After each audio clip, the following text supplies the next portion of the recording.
Hey everybody, it's Matt again here with In Reality Disc Golf, talking to you amateur players like myself about options. For those of us that you watch the tournament on the weekend and you see some fantastic shots, guys blasting it out there 450, 550 feet. You go out to your course the next day with all that stuff fresh in your mind, and then reality sets in that that's not your game. You don't have a 450 foot shot. Like me, if I can get it to 350, I'm pumped. So with that being said, that's kind of what this channel is for. Is for the average disc golfer, the amateur, the 40-year-old like me who's out there just having fun, playing for the enjoyment of it, and just want to share the sport with as many people as possible. So today we're at Guthrie Creek in Longview, Texas, on hole number 14. It's a 240-foot par 3, which is super short. I mean, if this was just an open field, we could throw anything we want at it, but as you can see, we've got some trees, pretty good height on them. We've got out of bounds on the right side to deal with, plus we've got a creek on the right side that we could lose our discs in as well. So when you come up to a hole like this, it really depends on how you're feeling for the day. Sometimes when I go to some of these little mini tournaments or even some C tiers that we have, sometimes I feel really great, like I can just do almost any shot that my mind comes into my head. And some other days, it's a struggle.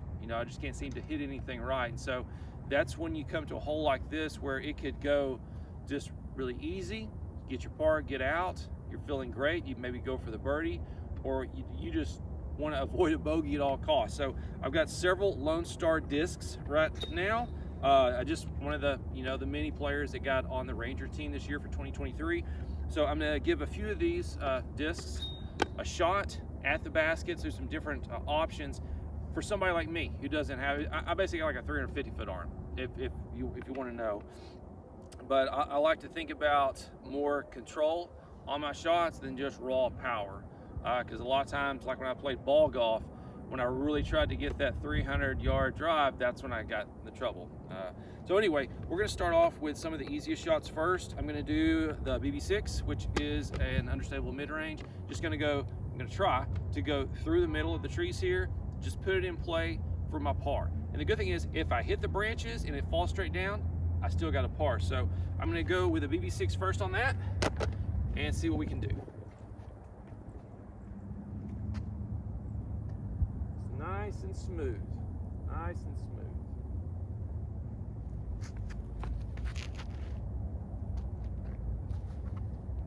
Okay, first of all, that's super short, but it's safe. I know, probably 9 out of 10 times I can get up and down for par. I mean, could even possibly throw it in for a birdie. But the important thing is it's safe.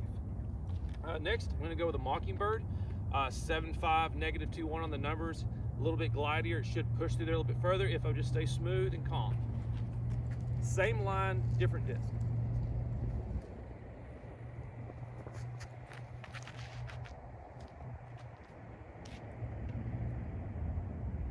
Okay, now we've got a birdie chance.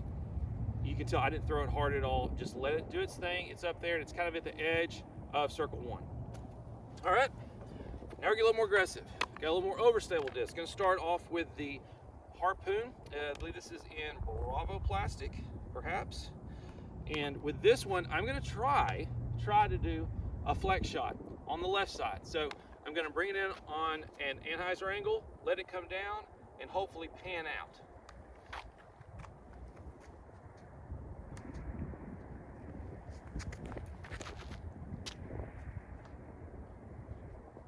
Okay, I kissed off the tree, but it's still in play. I'm still up and down for that par. Okay, now we're gonna start to get a little more aggressive. This one is the midi. It's a 5503. It says an overstable mid. This I'm gonna try to go to the right side of the tree to get it to go under and then around to the basket.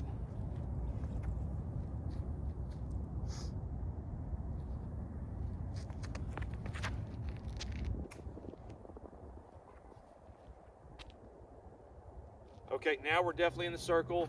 Kind of a risky move there because if it hit the branch, it could fall out of bounds, but I made it through. Nicked a little bit of a Twizzler there, as Yuli would say. And now we're gonna go back the other side. This is a Madcap. This one I've had a little bit longer. This one I believe is in Bravo plastic. And this one's my straighter of the two. So what I'm going to try to do is just do a flick through the middle and try to get up in the circle on this one.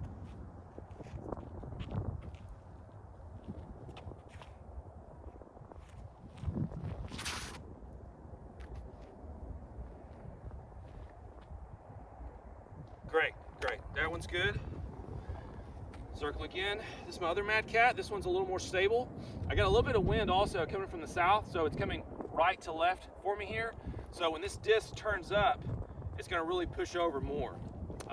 So this one, I'm going to try to do a backhand on the right side of the tree and see if I can push it through and get that big skip towards the basket.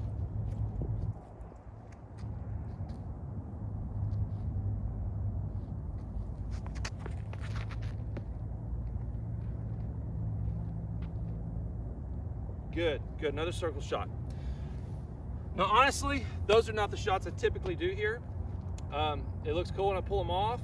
There's a lot of risk that goes into that, but many times I'll just go to the right over the tree with something really overstable, particularly when I've got this right to left wind, because when this disc comes out, as soon as it turns on that hyzer, that wind's gonna be pushing on this side of it, and it's gonna push it back over in bounds. But this one I've got is the buoy, and this one is in Bravo plastic. So I'm gonna put it up to the right, well right of the tree, but I know without a doubt that this disc is going to turn, sorry, it's gonna fade and come back in towards the basket. Give it plenty of room though.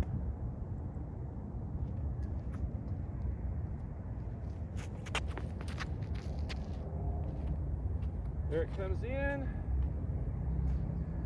Okay, and there we go. Circle 2 putt, it hit the tree early, but it's there in play. It's another shot for birdie. So the point is, when you're out playing, think about what shots you do best, what shots you can execute 10 out of 10 times.